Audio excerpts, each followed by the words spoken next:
on a second. I'm sorry. I think I'm running this right now, and I'm trying to talk to you. Yeah, and you're being I'm trying to talk to you. And what you're doing. I am trying to talk to you. You can talk, and I'll just ignore what you say. Go ahead. Okay, then we can just shut it down, and everybody can go home. Fine with me. Okay, if you're going to be like that and you're not going to respect the moderator who I don't trying to negotiate with both of you. I don't respect somebody who's trying to tell me the most absurd thing I ever heard, which is that Islamic monotheism is true as a prompt, has to do with whether or not Christ was crucified.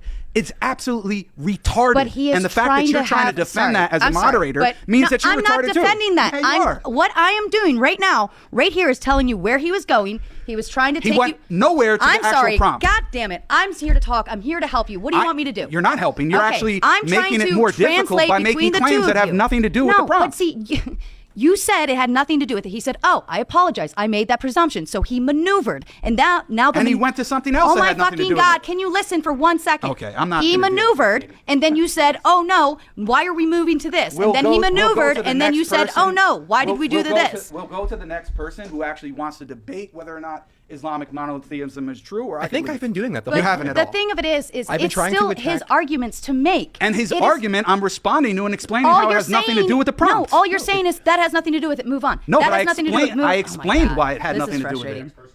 I just got fired. I explained why it had nothing to do with the prompt. The fact that you think it's legitimate that it has. I'm not saying it isn't. Okay, so did I give reasons for why it has nothing to do with the prompt? Yes, I did. You sat here and said, "Oh, you're delusional if you believe this." Blah blah blah. Yes, I'm giving you the translation and the description of what is happening. You're defending and saying you literally said. I don't give a fuck what his claims are. You literally did. You literally did. Oh my God, Jake, we can play the tape back where you said. I don't give a fuck what his claims are. You are not paying attention to what I'm saying. We can play the tape back. We can play it back where you literally said that what he's saying does have to do with the prompt. Exactly. All right.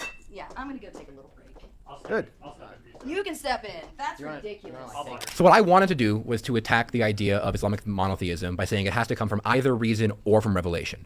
I first tried to attack it to come from revelation by attacking a central historical claim about the Quran, to say that it cannot be a historical, reliable sense of revelation.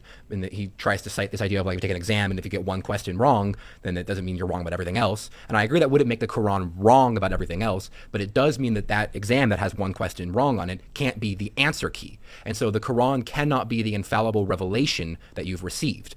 And so I'm first attacking the idea that you cannot get Islamic monotheism from revelation from the Quran. Then he says, I don't get it from revelation, I got it from reason. To which then I say, I don't think you can get it from reason either. I don't think you can get it purely from reason. And he starts talking about how he thinks he can reason to there being just one God because of the fact of like the creation and the contradictions between these two gods, if there were two gods and all of that, to which I say that you're talking about a cause and effect, and I don't think purely from reason alone you can get the idea of cause and effect. And I try to cite Hume, and I would make arguments from Alvin Plantinga and other similar, thinkers to say that you need revelation, as he would even point out in one of the previous debates that a lot of the Western church tradition has said that you need revelation to understand the full attributes, the full details of God.